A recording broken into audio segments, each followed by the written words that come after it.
Hi, this is Doogie, and I made this video to show you how I would use our own guide for leveling.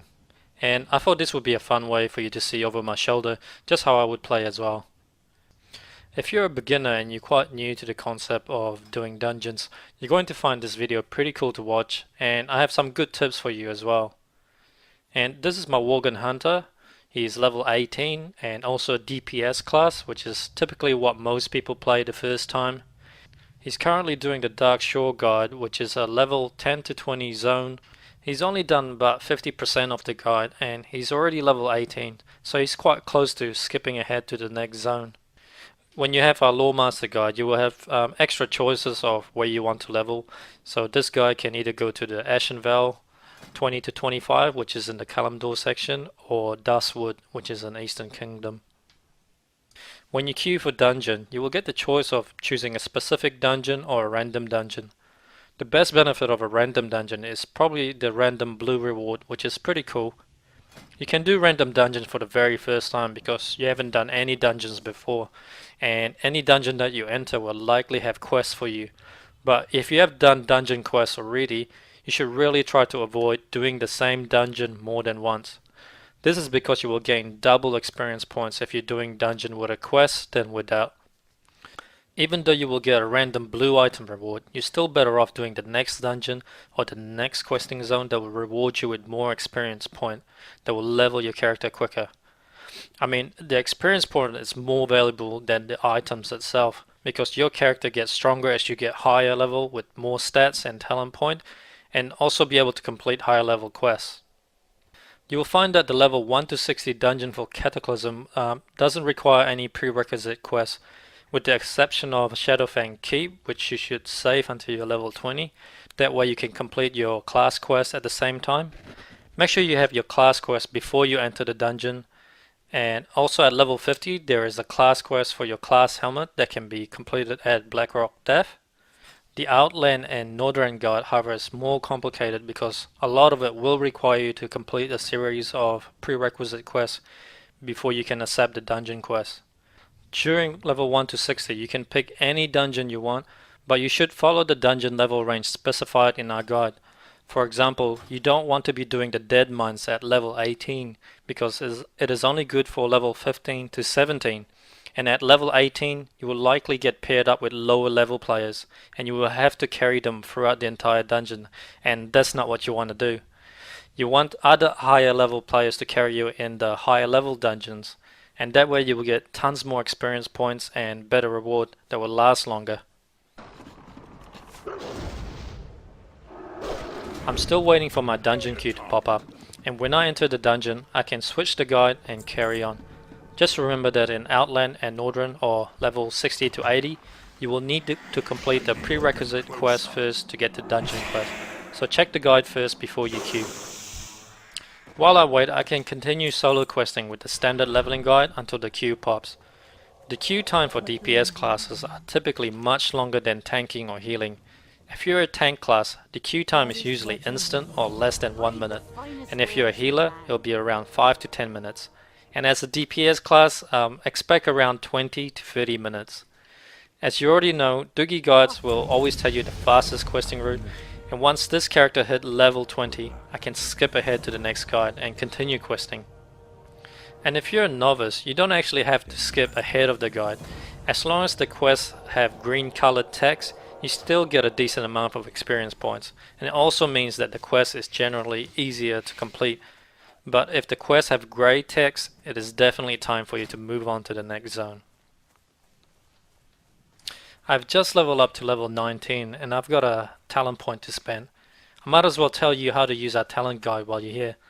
When you have a talent point to spend, simply open your talent frame and you will notice the talented tab. Click on that and then you can click on a template for your character. I recommend you choose the template closest and above your character level. And once you've done that, you click on the action button and click set as target. And now you can go back to the default talent frame.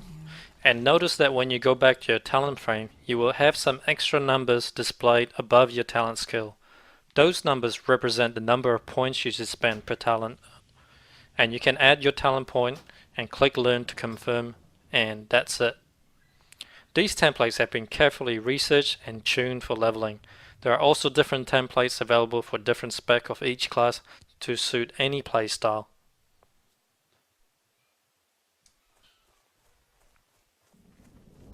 Alright, the dungeon queue is finally available for this character. Let's zone in and see what we have. We are now in Shadowfang Keep, so I will select my Shadowfang Keep guide under the Dungeon tab. Now I'm not level 20 yet, so I am missing one quest, which is my class quest. So I will skip this step and now I'm in sync with the guide. Whenever you skip a quest, you should skip it by crossing it with a red cross, so that it will tick all the steps associated with it.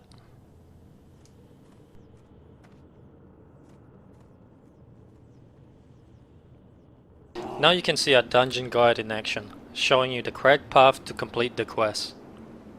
A 5-man dungeon run will always consist of 3 DPS, 1 tank and 1 healer.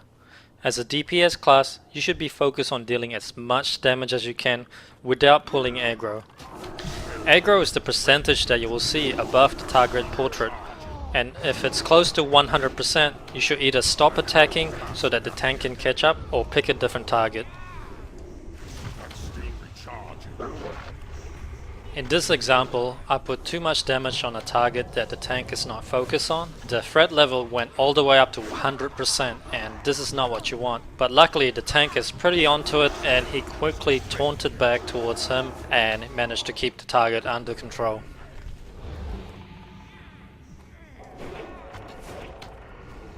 As a tank, your job is to absorb all the damage, and you need to use your high threat ability to keep all the NPC aggro on yourself. If an NPC is attacking other members of your party, it is your job to pull the NPC away from them and build enough threat so that the NPC will stick to you and attack you instead. I would also recommend you switch on the enemy's health bar display. The default button for that is V on your keyboard, and that way you will know which target is likely to die first and select the right target to focus first.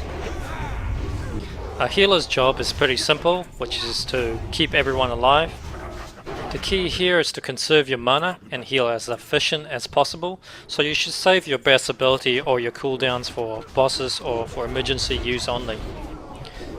You should also keep an eye on the enemy so you can anticipate the amount of damage coming and pre-cast some healing over time spell, or begin casting a large shield just before the damage land and never allow the tank to die. Melee DPS should pay attention to position themselves behind the target, because NPC will be able to parry some of their attack if you're attacking from the front of the NPC, and every attack that gets parried will reduce your overall damage. It is important that you experiment with your DPS rotation to be able to deal the highest possible damage with your character, and that would really help out the group. There are a lot of extra ways to maximize your performance in dungeons, such as using focus targeting, but I think that is something that should be covered on an advanced video. And this part here is a little embarrassing. The tank knew a shortcut that I didn't know about, and our guide direction actually goes around the long way. But nevertheless, our waypoint arrow detected that we are now on the new floor and updated our waypoint arrow, and we're still on the right track. And I have made the adjustment to correct the guide. Alright, so I'm going to leave it fast forward ahead, otherwise this video will be far too long. The main point of this video is to show you how our waypoint arrow system will continuously tell you where to go and update automatically. The entire run only lasted about 30 minutes, and I gained a ton of experience, and I gained some awesome upgrade from the bosses and also from the quest reward. After finishing the dungeon, I gained an entire level, and now my character is level 20, so I'm pretty much out of sync with the guide, because the current guide that I'm at the moment is only 60% complete, and I still got plenty of quests to do. But since I'm level 20, I can now skip ahead to the Ashenvale 20 to 25 guide, and that's it. I just have to follow the direction. Now I'm back in sync with the guide. Alright, I hope you enjoyed this video and see how easy it is to combine our standard leveling guide with the dungeon guide, and you can still be in sync with the guide when you come out of the dungeon. This is Doogie, and thank you for watching.